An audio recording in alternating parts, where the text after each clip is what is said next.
All of my outcomes are based on my behaviors. Does that make sense? Right? Which means you are ridiculously in charge. You are ridiculously, in fact, watch this. This is not fat today, this is just behavior. Right? That's all this is, right? This is just an outcome. Right? I take an action, I produce a result. So if I'm not happy with my results, what do? Change in action, right? And so many times, has this ever happened where it's like, you get up in the morning and you step on the scale and then you're pissed off? Can I say pissed off in Kentucky? I did. That's the best cuss word I got, okay? Right. But here's what I want to ask you. Who's the idiot here? This happened a couple weeks ago. I got up in the morning, I stepped on the scale, and I was mad. And I went and I complained to my wife. And she looked at me like I was an idiot. She said, Dennis, I asked you if you wanted to have ice cream last night. You said yes. See, this is just a decision. That's all this is. And if I want a different outcome, what do? I just got to change a decision. I just got to change an action. And so I never fail. I'm just always producing results. And that's how you are too. Now, if we're not careful, we do things like this. This happened, I was trying to get a hold of a CFO, this was about a year ago. Here's how it worked, is I sent him an email and I got no response. And the next day, sent him an email, no response. Third day, sent him an email. No, does that ever happen in Kentucky? All right, well, once or twice. It happens, I'm from Greenville, South Carolina. It happens in South Carolina. And then I thought, after the fourth day, that's it, I'm sending him another email. Who's the idiot here, right? I take an action, I get a result. So watch this. If you're not happy with your actions, what do? Right, if you're not happy with your result, I said it backwards, you got to change your actions. And so here's what happens is that there is this triangle. It's number 3, the outcome barriers, and this is your big enemy. Okay, this is the enemy that you're going to have to fight. This is every reason why you don't produce great outcomes in your professional and your personal life. See, people ask me all the time some of these principles. They say, Dennis, are you talking personally or professionally? And I just say yes, right? I just say yes, because if you get better personally, you always get better professionally. And if you get better professionally, you get better personally. See, I'm just going to be totally authentic and honest with you today. My biggest problem, I don't know if you have this problem, but here's my problem. My biggest problem is that everywhere I go, there I am. Right? It's ridiculous for me to yell at my wife, yell at the kids, kick the dog, and I don't come into the building being Mr. Happy. Right? Because how I do anything is how I do everything. And how you do anything is how you do everything. Now, unfortunately, this is a triangle because it's like the Bermuda Triangle. So what happens in the Bermuda Triangle? Right? Things get lost, right? Ships go in, planes go in, and they get lost forever. Well, unfortunately, some people fall into what I call the drama triangle, and we lose them forever.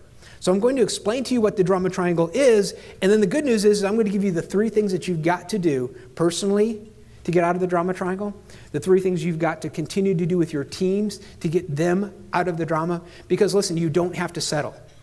Don't settle for bones. And I've seen too much in this industry. We just sort of settle. We just kind of give up mentally, right? And you always give up mentally before you give up physically. It is definitely a mental game. So here's the first part that people play. It's V, okay? It's number 3. The V stands for victim. Well, nothing we can do about it. It is how it is. Or, watch this, things will never change around here.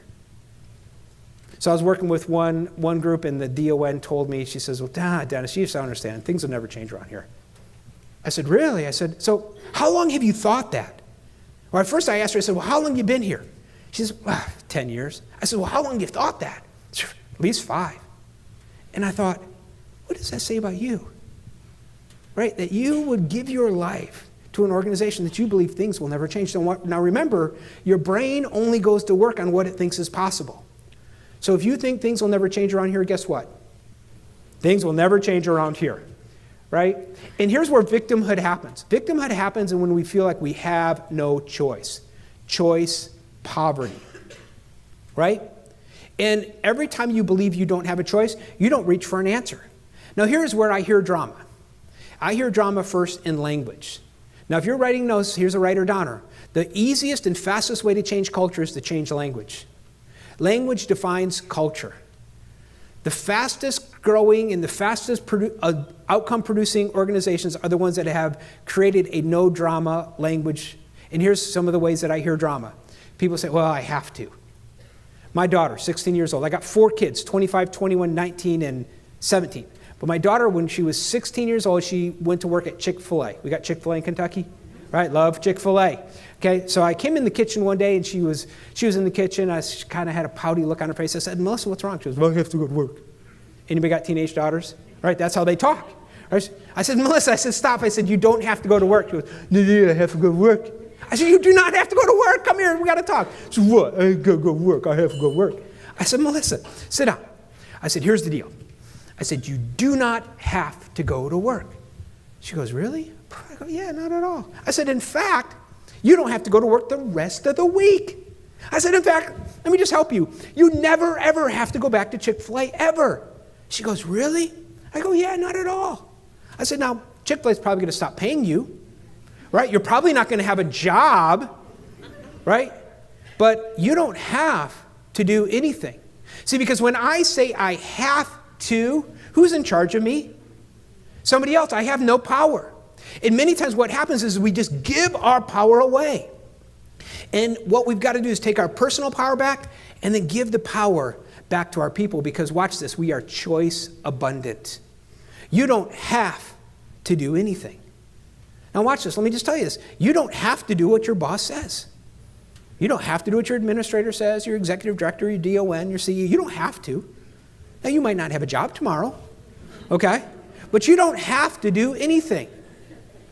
And what we want to do, watch this, is a simple switch in language. See, I don't have to be here at Kentucky Healthcare Association, but I'm choosing to be here. So you didn't have to come. Watch this. You didn't have to take the job you took. You didn't have to get in long-term care. You didn't have to be a CNA. You chose this, right? We chose this. And watch this. We chose the good and we chose the bad, right? And we chose it. And every time you see, so watch this. Every time you hear drama language, you got to stop it. You got to nip it in the bud. So when people say, I have to, that's total drama.